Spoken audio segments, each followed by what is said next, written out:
Hello dear, welcome to Success Academy online classes.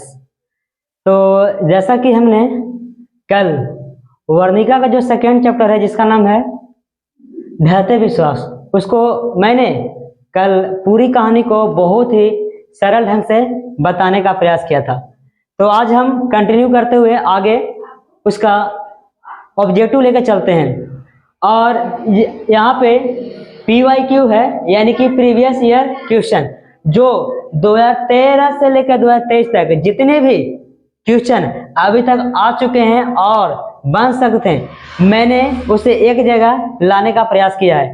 तो अगर आप पिछले वीडियो नहीं देखे हैं तो मैं आपको रिकमेंड करूंगा कि पहले वो वीडियो देख लें, उसके बाद ये लगाएंगे तो शायद हमसे पहले आप बता देंगे इसका क्या सही उत्तर हो सकता है। वैसे मैंने सब कुछ लिख दिया है, अगर आपने और नहीं देखा है तो पहले देख लें। और अब चाहते हैं कि इस वीडियो को पहले कंटिन्यू करते हैं, तो आप देख सकते हैं मैं साथ ही साथ इसका कहानी भी बताते चलूंगा। थोड़ा सा वीडियो में लेट हो जाता है ऑफलाइन को लेकर, चलिए कोई नहीं, मैं कोशिश करूंगा सप्ताह में कम से कम 3 वीडियो डालने का प्रयास करूंगा। तो चलिए स्टार्ट करते हैं। ये कहानी था, इसका नाम था ढहते विश्वास। मैंने इसका एक्रोनियम यूज किया है DV, यानी कि जहां जहां ढहते विश्वास है वहां मैं DV लिखा हूं, ताकि मेरा समय और एनर्जी दोनों बच सके। तो चलिए स्टार्ट करते हैं। पूरा कहानी आपको मैंने बता चुका हूं। और चलिए सबसे पहला क्वेश्चन, ये सारे क्वेश्चन आ चुके हैं इसलिए सारे इंपॉर्टेंट हैं, आप ध्यान से देखोगे। पहला क्वेश्चन है कि ढहते विश्वास कहानी के लेखक कौन है। तो आपको पता है ढहते विश्वास कहानी के जो लेखक हैं, वास्तविक लेखक, उनका नाम है सातकोड़ी होता, जो कि आपको पता है ना, उड़ीसा के रहने वाले थे। और इनकी कहानियों में उड़ीसा के जनजीवन को बहुत ही बेहतर ढंग से क्या किए हैं, बताए हैं। नेक्स्ट क्वेश्चन मानता है कि सातकोड़ी होता, जिसको हम SH भी कहीं कहीं लिख दिए हैं, सातकोड़ी होता कहाँ के प्रमुख कथाकार हैं। तो आपको पता है ये कहाँ के थे, उड़ीसा के थे। ये आपका सेकंड बनता है। अभी हम लोग क्या उसको लेखक परिचय से क्वेश्चन आ रहा है। अगला है कि सातकोड़ी होता, सामने वाला है सातकोड़ी होता का जन्म कब हुआ था। तो इनका आपको पता है, इनका जन्म जो हुआ था 29 अक्टूबर को हुआ था, 1929 में कब हुआ था, इनका जन्म हुआ था। नेक्स्ट क्वेश्चन है कि ढहते विश्वास कहाँ से उद्धत है। तो आपको पता है ये जो कहानियां लिया गया है उड़ीसा के चर्चित कहानियों से ही क्या है, उद्धत है। नेक्स्ट क्वेश्चन है कि नेक्स्ट क्वेश्चन है कि ढहते विश्वास कहानी का अनुवाद किसने किया है। तो मैंने बताया है, मैं बता चुका हूं, ये कहानी जो था उड़िया भाषा में लिखा गया था। और चूंकि हम लोग उड़िया नहीं जानते हैं, इसलिए इनको जो हिंदू में अनुवाद किए थे उनका नाम था राजेंद्र प्रसाद मिश्र। ये आपको कंफ्यूज कर सकता है, कहीं कहीं लिखा था राजेंद्र प्रसाद सी, कुछ लिखा है राजेंद्र सी। तो आप पूरा चीजों को ध्यान में रखोगे, क्योंकि हमारे इतिहास में एक डॉक्टर राजेंद्र प्रसाद भी बहुत ज्यादा फेमस है, जो बिहार के रहने वाले थे और भारत के प्रथम राष्ट्रपति बने थे। तो आप थोड़ा कंफ्यूजन नहीं होगा, ध्यान से क्या करोगे, समझोगे। नेक्स्ट है लक्ष्मण कहाँ नौकरी करता था। तो आपको पता है, आपको मैंने सारे कैरेक्टर का नाम बताए थे, उसमें बताए थे हम कि लक्ष्मी घर पे अकेले रहती है।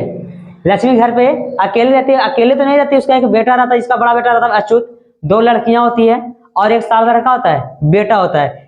मैं ये बताना चाहता हूँ अकेले घर में रहती, कहने का अर्थ है उसका पति नहीं रहता है।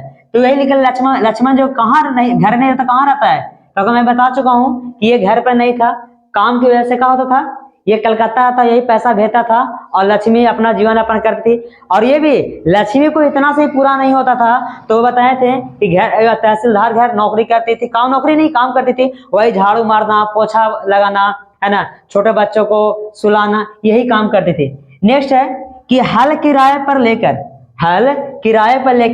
उस भर में खेती करवाई थी लक्ष्मी ने। तो कहाँ करवाई थी, तो क्वेश्चन आता है बीघे भर में, कट्ठे भर में। तो उस बीघे भर में आपको पता है कि उसके पूर्वज जो थे 1 बीघा खेत छोड़कर चले गए थे और उसी बीघे भर में खेती करवाई थी।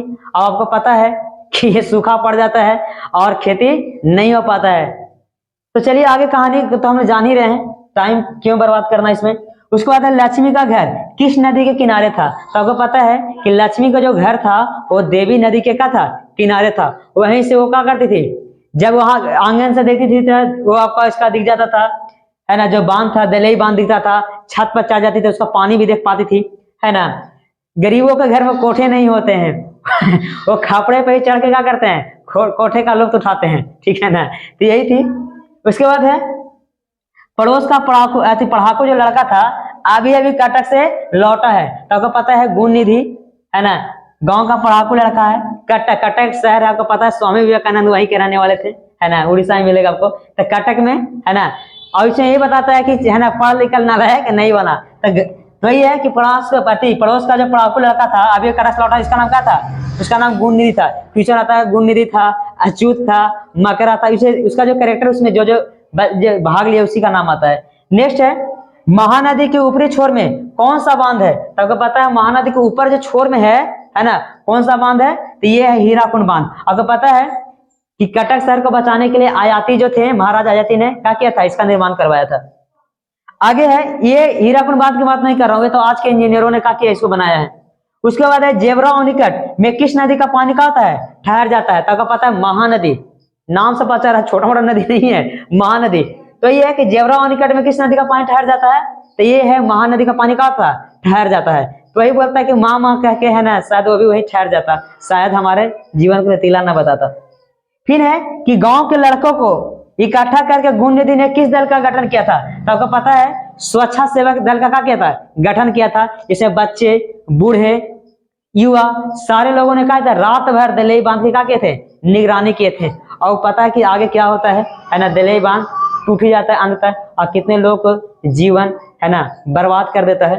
नेक्स्ट है कि बारी बारी से के लड़कों दलई बांध की निगरानी करे थे, तो क्यों चाहते बारी से कहाँ के लड़के दलई बांध की निगरानी करते, नगर के, शहर के, सरकार के, मतलब ये होता है प्राइवेट आदमी के। तो ये थे गांव के लड़के, कहाँ के लड़के, गांव के जो लड़के थे, है ना, वही दलई बांध की निगरानी कर रहे थे। फिर है कि लक्ष्मी के जो ससुर थे कैसे मरे थे, लक्ष्मी का ससुर जो थे कैसे मरे थे, आपको बताए थे कि लक्ष्मी के जो ससुर मरे थे तो वो नई नई क्या गई थी, शादी को आई थी, सुनी थी कि हीराकुंड जो बांध था, जो बन रहा था, है ना, उसी में पत्थर के नीचे दब के उनकी ससुर का था मौत हो गया था। तो क्यों चना गया कि लक्ष्मी के ससुर कैसे मरे थे, हैजा से मरे थे, लकवा से मरे थे, बीमारी से मरे थे, एक्सीडेंट से मरे थे, तो नहीं, वो बांध का काम करते हुए क्या हो गया था, उनकी मृत्यु हो गया था।